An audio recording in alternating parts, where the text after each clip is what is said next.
Hey, Sensei Dave here. A lot of people ask me, like, what is the best martial art?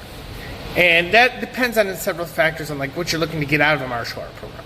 But first and foremost, I'd have to say, I personally think that for most people, the Premier Martial Art Program is the best. You're going to say, hey, yeah, that's because you work for them. No, but that's not the reason. A reason it was, Premier does a lot of research into curriculum. They've gone through a lot of different iterations over the years. And it's specifically designed for twice a week. Most people only come to martial art practice twice a week. And it's the program that we teach is actually doable in twice a week.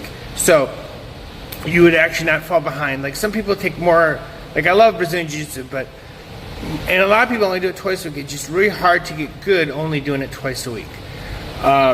So that's a big factor. How much are you willing to commit? Like, years ago, I tried to teach when I had my school, a full MMA program for the kids. Stand-up, clinch, and ground. That's a lot to cover, and if people are only coming twice a week, then it's going to be really hard for them to get proficient in those areas.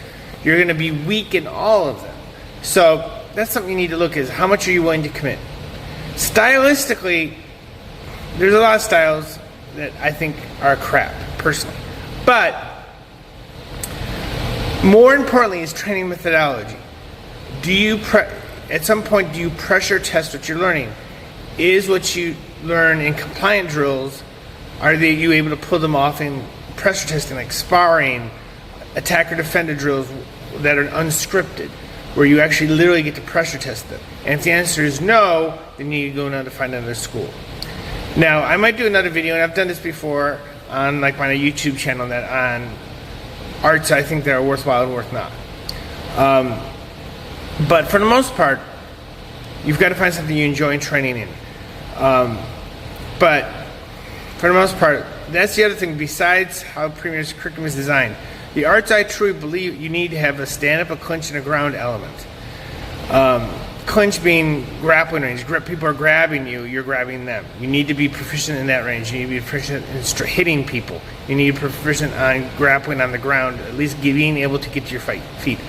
You don't necessarily need to become a submission artist, but you need to know how to deal with the ground.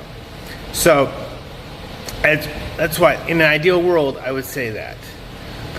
And I really believe that people really need to have some form of grappling or wrestling in their background for self-defense. If you only have a couple days a week to put in, as I said, I think Premier's curriculum works really well for that. Otherwise, I would stick with if you don't like our curriculum for whatever reason, one, I'd say come in and try us out. But then I'd have to say something like wrestling or Brazilian Jiu-Jitsu.